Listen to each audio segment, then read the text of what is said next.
आमतौर पर जब हम किसी मेडिकल डायग्नोसिस की बात करते हैं ना, तो एक उम्मीद होती है कि सब कुछ बिल्कुल क्लियर होगा, एकदम सटीक, जैसे इंजीनियरिंग में होता है। हाँ, मतलब हड्डी टूटी तो सीधा एक्सरे निकाला और प्रॉब्लम दिख गई। बिल्कुल सही। एक सफेद लाइन दिखी और डॉक्टर ने बता दिया कि देखो ये रही प्रॉब्लम।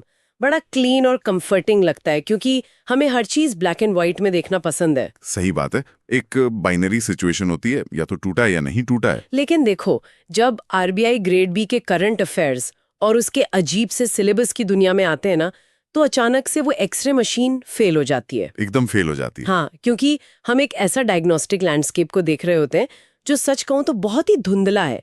समझ ही नहीं आता कि क्या जरूरी है और क्या नहीं। इसीलिए आज के इस डीप डाइव का हमारा मिशन इस धुंधलेपन को दूर करना है। और ये करना बहुत जरूरी भी है। बिल्कुल। हमारे पास जो करंट अफेयर्स एमसीक्यूज का सोर्स मटेरियल है, उसकी परतें हमें ऐसे खोलनी है कि फेज 1 प्रीलिम्स और फेज 2 ईएसआई और एफएम दोनों के कॉन्सेप्ट्स एकदम दिमाग में छप जाएं। सिलेबस विशाल जरूर है, लेकिन अगर फैक्ट्स को उनके पीछे के कारण, मतलब व्हाई और हाउ के साथ जोड़ दें, तो एग्जामिनर के दिमाग को पढ़ना आसान हो जाता है। सही कहा।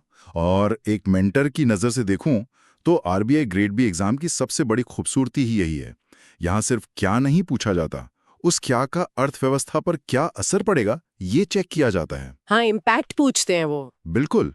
तो इस डिस्कशन में ना हम एमसीक्यूज के पीछे छिपे हुए जो एग्जाम ट्रैप्स हैं और स्टेटमेंट बेस्ड सवालों की जो परतें हैं उनको खोलेंगे, ताकि रियल एग्जाम में अचानक से कोई बाउंसर ना लगे। बाउंसर से बचना तो सबसे ज्यादा जरूरी है।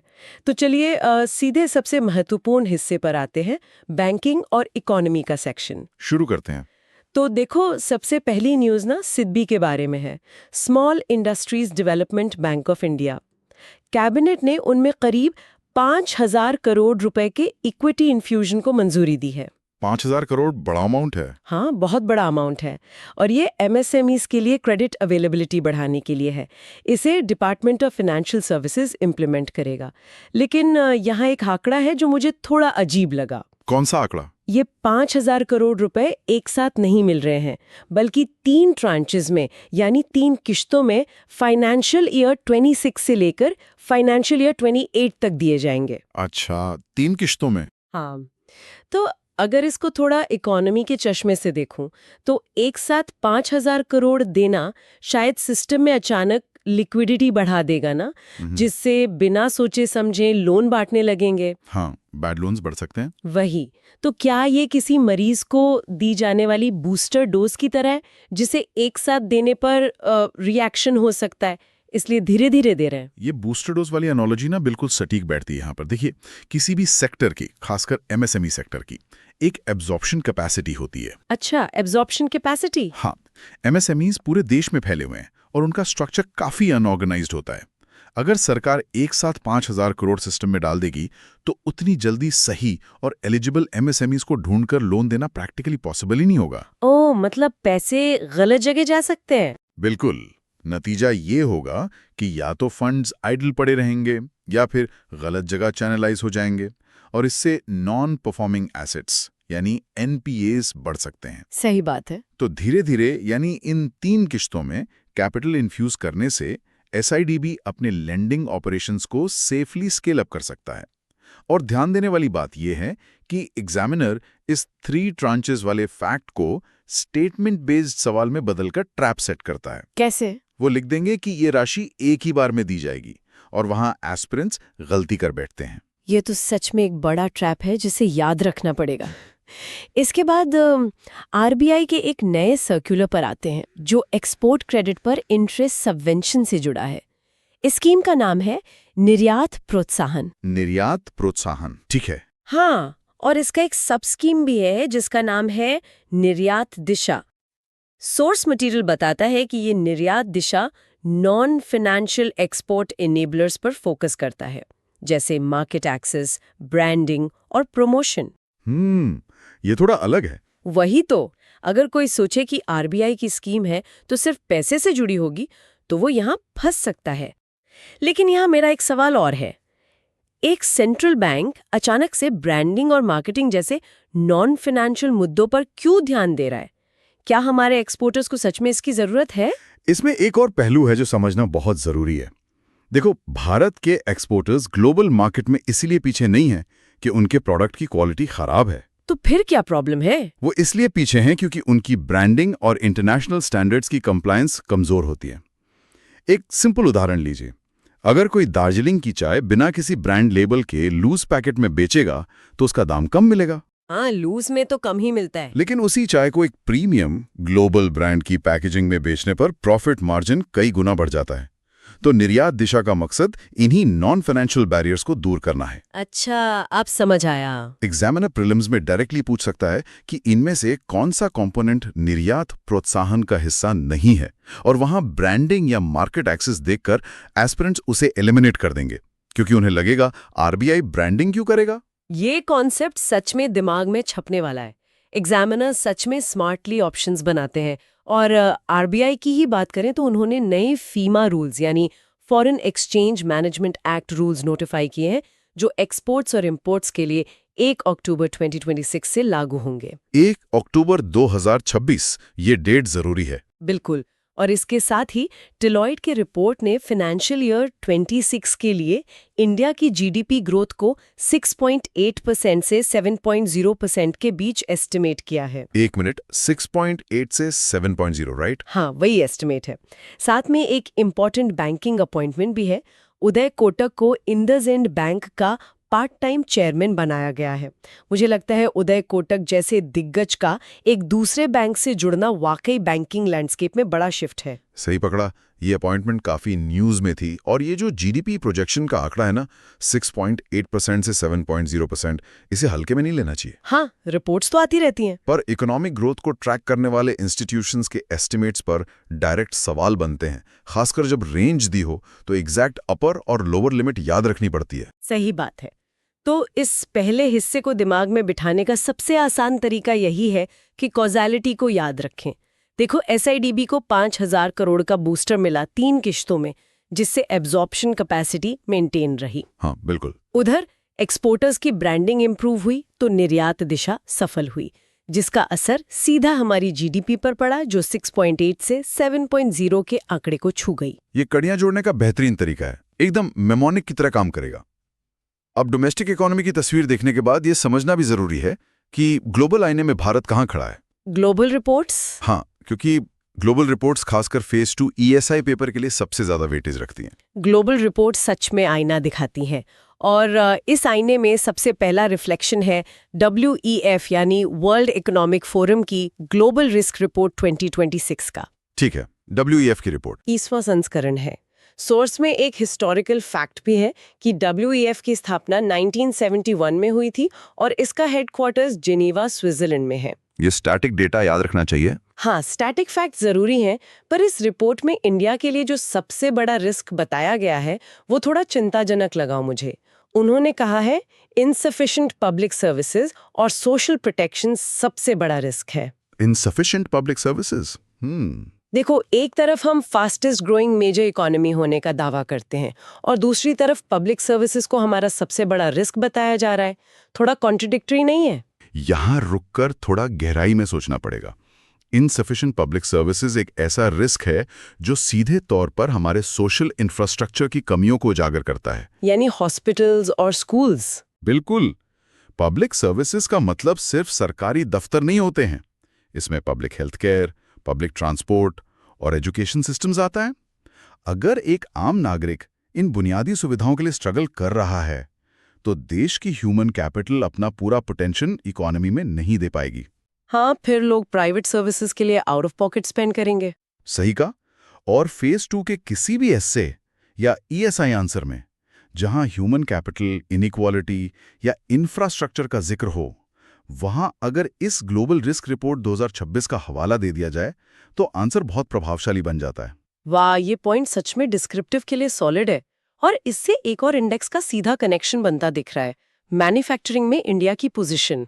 कौन सा इंडेक्स आया अभी? एशिया मैन्युफैक्चरिंग इंडेक्स 2026, जिसे डेजान शिरा एंड एसोसिएट्स ने रिलीज किया है। उसमें इंडिया ने अपनी 6वीं यानी 6th रैंक बरकरार रखी है। 6th रैंक रिटेन्ड, ठीक है। इस लिस्ट में चाइना पहले, मलेशिया दूसरे और वियतनाम तीसरे स्थान पर है। तो मैं सोच रही थी कि अगर पब्लिक सर्विसेज इनसफिशिएंट हैं तो एक हेल्दी और एजुकेटेड लेबर फोर्स कैसे तैयार होगी जो इन मैन्युफैक्चरिंग हब्स को चलाएगी। शायद यही वजह है कि हम अभी भी 6th पोजीशन पर रुके हुए हैं, जबकि वियतनाम जैसे छोटे देश हमसे आगे निकल गए।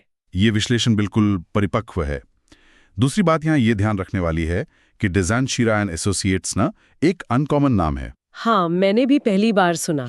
आमतौर पर एस्पिरेंट्स वर्ल्ड बैंक, IMF या WEF जैसी संस्थाओं के इंडेक्स याद रखते हैं, पर एग्जामिनर ऐसे ऑफ बीट पब्लिशर्स को ऑप्शंस में डालकर कंफ्यूज जरूर करता है। ओह, तो पब्लिशर का नाम जरूरी है? बिल्कुल।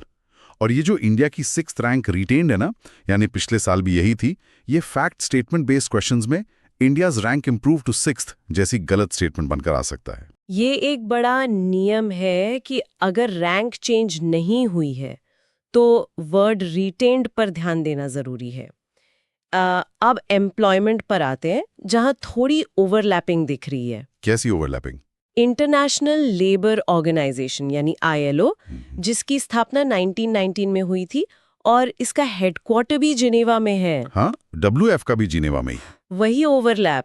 तो ILO ने employment and social trends 2026 report निकाली है और इनके अनुसार ग्लोबल अनएम्प्लॉयमेंट रेट 4.9% पर स्थिर है और जो global labour force participation rate है ना, LFPR, वो 2027 तक 60.5% होने का अनुमान है। 4.9 और 60.5? हाँ, पर दोनों ऑर्गेनाइजेशंस WF और ILO दोनों के हेडक्वार्टर्स जिनेवा में होने की वजह से कंफ्यूजन हो सकता है। और यहीं पर एग्जामिनर अपना ट्रैप बिछाता है। स्टेटमेंट बेस्ड क्वेश्चंस में एग्जामिनर इन दोनों ऑर्गेनाइजेशंस की रिपोर्ट्स को या उनके साल या उनके नंबर्स को आपस में स्वैप कर देता है।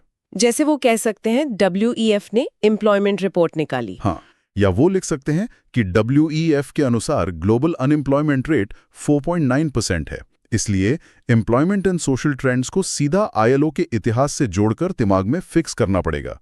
और ये 4.9% का नंबर फेज 1 में डायरेक्टली पूछा जा सकता है। एक और रिपोर्ट है जिसने सबसे ज्यादा चौंकाया है मुझे। UNEP यानी यूनाइटेड नेशंस एनवायरनमेंट प्रोग्राम की 4th edition report state of finances for nature 2026। इसमें क्या शॉकिंग था? इस रिपोर्ट का सबसे हैरान करने वाला आंकड़ा ये है कि प्रकृति को नुकसान पहुंचाने वाले निवेश और प्रकृति को बचाने वाले निवेश का अनुपात 30:1 है। 30:1? बाप रे! यानी हार्मफुल इन्वेस्टमेंट $7.3 ट्रिलियन है, जबकि नेचर प्रोटेक्शन के लिए सिर्फ $1 खर्च हो रहा है रिलेटिव रेशियो में। ये तो ऐसा है जैसे कोई व्यक्ति रोज 30 पैकेट जंक फूड खाए और सोचे कि दिन में बस एक विटामिन की गोली खा लेना उसको बैलेंस कर देगा। कमाल की तुलना की आपने, जंक फूड और विटामिन पिल। लेकिन मुझे समझ नहीं आता कि जब पूरी दुनिया ग्रीन फाइनेंस का इतना डिंडोरा पीट रही है तो निवेश ऐसी जगह क्यों जा रहा है जहां एनवायरनमेंट को नुकसान हो? देखो, इस जंक फूड वाली तुलना ने ही मुद्दे की जड़ पकड़ ली है।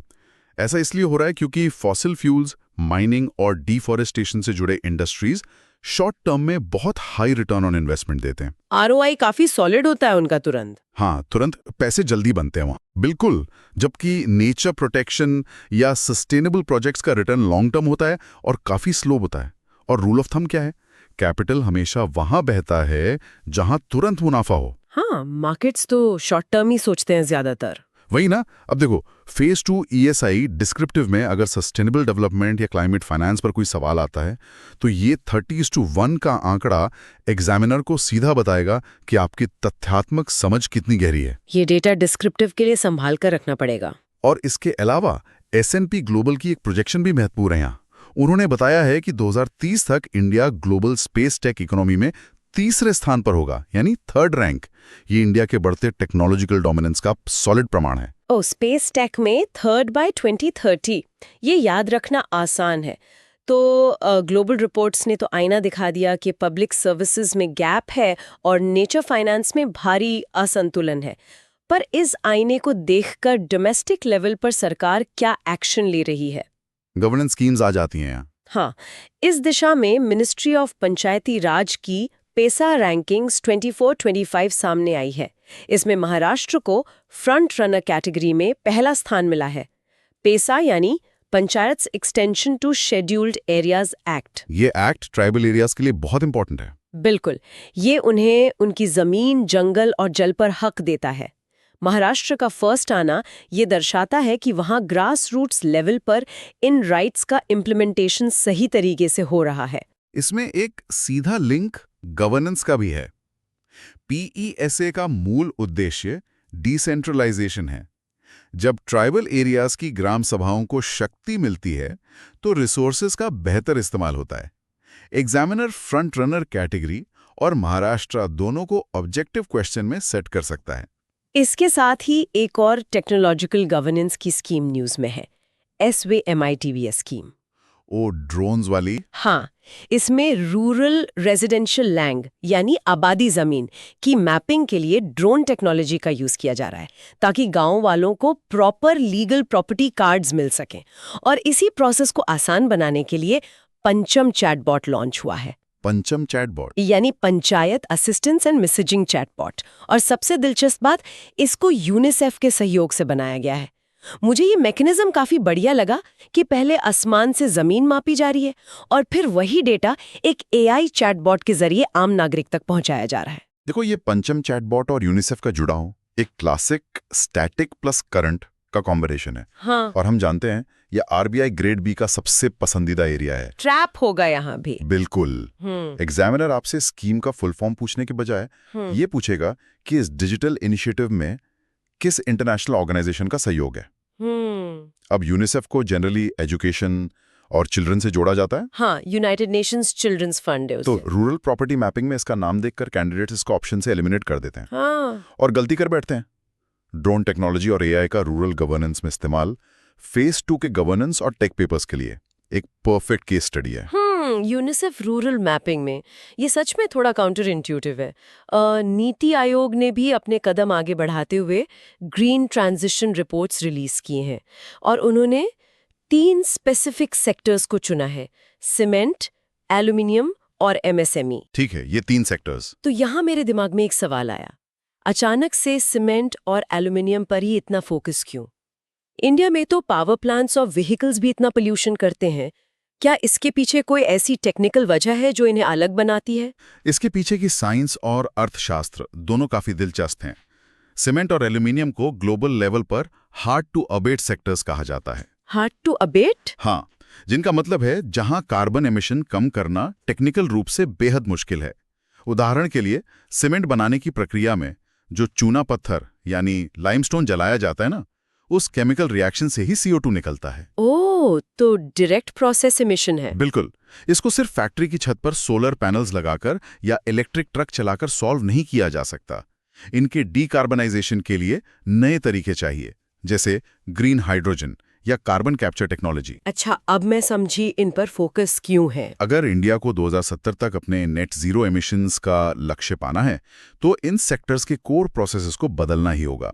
नीति आयोग ने स्पेसिफिकली इनके लिए एक रोड मैप बनाया है ताकि ग्रीन फाइनेंस इन हार्ड टू अबेट एरियाज में फ्लो कर सके। ये कॉज़ैलिटी समझने के बाद तो अब ये फैक्ट हमेशा के लिए दिमाग में छप गया। और वैसे नीति आयोग की स्थापना 2015 में हुई थी और जिसके CEO BVR सुब्रमण्यम है, ये भी याद रखना ठीक रहेगा। हाँ, बेसिक स्टैटिक फैक्ट्स पता होने चाहिए। अब गवर्नेंस के फ्रंट पर एक और अपडेट है।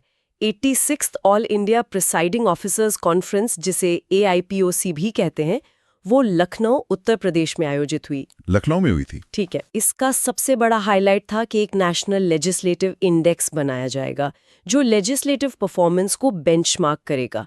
साथ ही ये निर्णय लिया गया कि साल में कम से कम 30 सिटिंग्स अनिवार्य होनी चाहिए। जब स्टेट असेंबलीज अपने मिलने के दिन कम करती जा रही हैं, तब बिल्स पर बिना बहस किए उन्हें पास कर देना लोकतंत्र के लिए खतरनाक हो सकता है। बहुत खतरनाक हो सकता है। ये डेमोक्रेटिक अकाउंटेबिलिटी के लिए सच में एक बड़ा कदम है। MCQ पर्सपेक्टिव से देखें तो 86th एडिशन, आयोजन स्थल लखनऊ और 30 सिटिंग्स का नंबर, ये तीनों आंकड़े स्टेटमेंट बेस्ड सवालों के रॉ मटेरियल हैं। तीनों ध्यान रखने होंगे। और एक अच्छा स्टैटिक फैक्ट ये भी है कि पहली AIPOC 1921 में शिमला में हुई थी। 1921 शिमला, ठीक है। और इसी डेमोक्रेटिक स्पिरिट में 25 जनवरी 2026 को इंडिया ने अपना 16वां नेशनल वोटर्स डे मनाया। क्योंकि इलेक्शन कमीशन ऑफ इंडिया की स्थापना 25 जनवरी 1950 को हुई थी। विश्लेषणात्मक मुद्दों से बाहर निकलकर उन तेज तर्रार फैक्ट्स की तरफ चलते हैं जो प्रीलिम्स में सीधे नंबर दिलाते हैं। इस सेक्शन में ना सीधा कौन, क्या, कहां पर फोकस होना चाहिए, यही रैपिड फैक्ट्स कट ऑफ पार कराने में सबसे ज्यादा मददगार होते हैं। तो सबसे पहला नाम जो अंतर्राष्ट्रीय स्तर पर भारत का मान बढ़ा रहा है, डॉक्टर सौम्या स्वामीनाथन। वो पहली और एकमात्र भारतीय बन गई हैं जिन्हें इम्पैक्ट बियॉन्ड एकेडेमिया कैटेगरी में वाइली रिसर्च हीरोज प्राइज 2025 से नवाजा गया है। इम्पैक्ट बियॉन्ड एकेडेमिया, नाम से काफी क्लियर है इनका योगदान। हाँ, उनका काम दिखाता है कि रिसर्च सिर्फ लैब में नहीं बल्कि पब्लिक हेल्थ पॉलिसी में जमीन पर असर डालनी चाहिए। उसके बाद बात करते हैं पराक्रम दिवस की। 23 जनवरी 2026 को नेताजी सुभाष चंद्र बोस की 129वीं जयंती मनाई गई। 129th जयंती। इसी दिन सुभाष चंद्र बोस आपदा प्रबंधन पुरस्कार 2026 की घोषणा हुई। इस पुरस्कार को 2 कैटेगरीज में दिया जाता है। संस्थागत यानी इंस्टीट्यूशनल कैटेगरी में Sikkim state disaster management authority को अवार्ड मिला और व्यक्तिगत यानी इंडिविजुअल कैटेगरी में लेफ्टिनेंट कर्नल सीता अशोक शेल्के को यह सम्मान दिया गया। लेफ्टिनेंट कर्नल शेल्के का नाम काफी चर्चा में था। हाँ, क्योंकि उन्होंने 2024 की वेयनाड लैंडस्लाइड आपातकाल में एक बैली ब्रिज रिकॉर्ड टाइम में बनाया था, जिससे रेस्क्यू टीम्स वहां पहुंच सकी थीं। यह ध्यान देने वाली बात यह है कि एग्जामिनर का एसओपी मतलब स्टैंडर्ड ऑपरेटिंग प्रोसीजर ही यही है कि वो आपस में कैटेगरीज को क्रॉस कर देते हैं मतलब वो ऑप्शन बनाएंगे कि सिक्किम एसडीएमए को इंडिविजुअल अवार्ड मिला या लेफ्टिनेंट कर्नल शेल्के को इंस्टीट्यूशनल अवार्ड मिला और कैंडिडेट जल्दी में उसे टिक कर आएगा। इसीलिए लेफ्टिनेंट कर्नल सीता अशोक शेल्के का नाम और उनका वायनाड रेस्क्यू का योगदान स्पेसिफिकली याद रखना बेहद जरूरी है। ठीक है, ये डिस्टिंक्शन याद रखनी है। एक और इंस्पायरिंग फैक्ट है, भारतीय मूल की अंतरिक्ष यात्री सुनीता विलियम्स ने 27 साल की शानदार सेवा के बाद नासा से रिटायरमेंट ले लिया है। फिर आता है एक इंडेक्स, न्यूमियो सेफ्टी इंडेक्स 2026। ओ, न्यूमियो का नया इंडेक्स आ गया। हाँ, इसके अनुसार मंगलुरु को भारत का सबसे सुरक्षित शहर घोषित किया गया है, जबकि ग्लोबल लेवल पर चाइना का किंगडाओ टॉप पर है। आमतौर पर सेफ्टी इंडिसेस में किसी और बड़े शहर का नाम होता है, इसलिए मंगलुरु का आना एक ऑफ-बीट फैक्ट है। देखो, न्यूमो जैसी अनकन्वेंशनल रैंकिंग्स ना आजकल एग्जाम्स का हिस्सा बनने लगी है। ये एक नया तरीका है रोट लर्नर्स को फिल्टर आउट करने का। मंगलुरु का नाम जरूर नोट करना चाहिए सबको। ओबिचुअरीज की बात करें तो एक बहुत ही जाना माना नाम सामने आता है, सर विलियम मार्क टली, जिन्हें बीबीसी की वॉइस ऑफ इंडिया कहा जाता था। उनका 90 वर्ष की आयु में न्यू दिल्ली में निधन हो गया। विलियम मार्क टली का नाम जर्नलिज्म में बहुत बड़ा है। हाँ, इंडियन जर्नलिज्म और हिस्ट्री रिपोर्टिंग में उनका बहुत योगदान था। एग्जाम पॉइंट ऑफ व्यू से उनका पेन नेम या टाइटल वॉइस ऑफ इंडिया और उनके कवरेज का फोकस याद रखना जरूरी है, क्योंकि उन्होंने भारत की मॉडर्न पॉलिटिकल हिस्ट्री को बहुत करीब से डॉक्यूमेंट किया था। अब बिल्कुल आखिरी पड़ाव पर चलते हैं, जहां कुछ तेजी से नोट करने वाले तथ्य हैं। आंध्र प्रदेश के नेल्लोर डिस्ट्रिक्ट में एक ग्रीनफील्ड एयरपोर्ट अप्रूव हुआ है, जिसका नाम है डगादार्थी एयरपोर्ट। दागडाती एयरपोर्ट नेल्लोर में। फिर असम गवर्नमेंट ने रिसर्च स्कॉलर्स को फाइनेंशियल सपोर्ट देने के लिए अटल विशाल अग्रागमी स्कीम शुरू की है, जिसमें उन्हें हर महीने 25,000 रुपए की सहायता दी जाएगी रिसर्च फंडिंग के लिए। अच्छा कदम है स्टेट लेवल पर। ज्योग्राफी और इंटरनेशनल रिलेशंस के पॉइंट ऑफ व्यू से शाक्समगम वैली न्यूज में थी, जो ट्रांस काराकोरम ट्रैक्ट में है और अभी चाइना के नियंत्रण में है। और एक और फैक्ट जिसने टेलीकम्युनिकेशंस में बड़ा शिफ्ट लाया है, इंडिया ने वाईफाई सर्विसेज को बूस्ट करने के लिए 6 गीगाहर्ट्ज रेडियो स्पेक्ट्रम बैंड को डी लाइसेंस कर दिया है। ओह, 6 गीगाहर्ट्ज डी लाइसेंस हो गया। ये बड़ा मूव है। हाँ, मुझे लगता है इस स्पेक्ट्रम डी लाइसेंसिंग का मतलब वैसा ही है जैसे किसी बिजी हाईवे से टोल बूथ हटा देना ताकि ट्रैफिक तेजी से चल सके। ये हाईवे वाली तुलना बिल्कुल सही बैठती है यहाँ। अब तक हमारे राउटर्स 2.4 गीगाहर्ट्ज या 5 गीगाहर्ट्ज पर काम करते थे, जो कि बहुत क्राउडेड हो चुके थे। अब 6 गीगाहर्ट्ज बैंड का डी लाइसेंस होने का मतलब है कि बिना सरकार को लाइसेंस फी दिए नए डिवाइसेस इस खाली हाईवे का इस्तेमाल कर सकेंगे। ओह, तो इंटरनेट फास्ट हो जाएगा। बिल्कुल, इससे पब्लिक वाईफाई की स्पीड और एक्सेसिबिलिटी में बहुत बड़ा उछाल आएगा, जो आगे चलकर डिजिटल इकोनॉमी को पूरी तरह ट्रांसफॉर्म कर देगा। और कोई आखिरी फैक्ट बचा है? हाँ, एक आखिरी फैक्ट है। मशहूर कॉमिक स्ट्रिप डिल्बर्ट के निर्माता स्कॉट एडम्स का 68 साल की उम्र में निधन हो गया।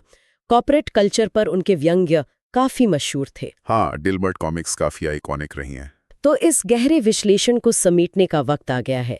चलिए एक आखिरी नज़र उन सबसे खास आंकड़ों पर डालते हैं जो हमने आज डिस्कस किए और जो दिमाग में पक्के होने चाहिए। ठीक है, मैं क्विक रीकैप देता हूं। नंबर 1, सिडबी को 5,000 करोड़ रुपए 3 किश्तों में।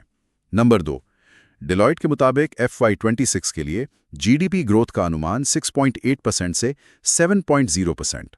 हाँ, डिलॉयट की रिपोर्ट में। नंबर 3, ILO के अनुसार global unemployment rate 4.9%। Number 4, UNP के रिपोर्ट के अनुसार नेचर को नुकसान पहुंचाने वाले और बचाने वाले निवेश का अनुपात 30:1। और आखिर में एशिया मैन्युफैक्चरिंग इंडेक्स में इंडिया की रैंक 6th रिटेन्ड और स्पेस टेक इकोनॉमी में 2030 तक हम 3rd पोजीशन पर होंगे। ये सारे तथ्य और उनके पीछे की कड़ियां अब पूरी तरह से जुड़ चुकी हैं। इन नंबर्स को सिर्फ याद ही नहीं रखना है, बल्कि फेज 2 की एनालिटिकल थिंकिंग के लिए इनका प्रयोग भी करते आना चाहिए। एकदम सही कहा। फैक्ट्स और उनका एप्लीकेशन दोनों जरूरी हैं। और इस एनालिटिकल थिंकिंग को और तेज करने के लिए जाने से पहले एक विचार छोड़ना चाहती हूँ। आज रिजर्व बैंक की निर्यात प्रोत्साहन स्कीम, जिसमें इंटरेस्ट सबवेंशन की बात की गई और फेमा के नए नियमों पर चर्चा हुई थी। हाँ, शुरुआत में बात हुई थी। तो एक बार इस पर विचार करना बनता है। क्या ये दोनों कदम मिलकर भारत के करंट अकाउंट डेफिसिट यानी कैड को लंबी अवधि में किस तरह से कम कर सकते हैं? एक्सपोर्ट क्रेडिट सस्ता होने और फॉरेन एक्सचेंज रूल्स बदलने का मैक्रो इकोनॉमिक लेवल पर क्या असर पड़ेगा? ये बहुत बढ़िया सवाल है। ये सोचना फेज 2 की तैयारी करने वालों के लिए एक चिंगारी का काम करेगा। सेल्फ एनालिसिस बहुत जरूरी है। बिल्कुल। जब फैक्ट्स के पीछे की कहानियों और उनकी वजहों को समझा जाता है, तभी सिलेबस के धुंधले पानी में सच्ची राह दिखती है। इन डॉट्स को कनेक्ट करते रहिए और अपनी तैयारी को एक नए आयाम पर ले जाएं। इस डीप डाइव विश्लेषण में शामिल होने के लिए शुक्रिया।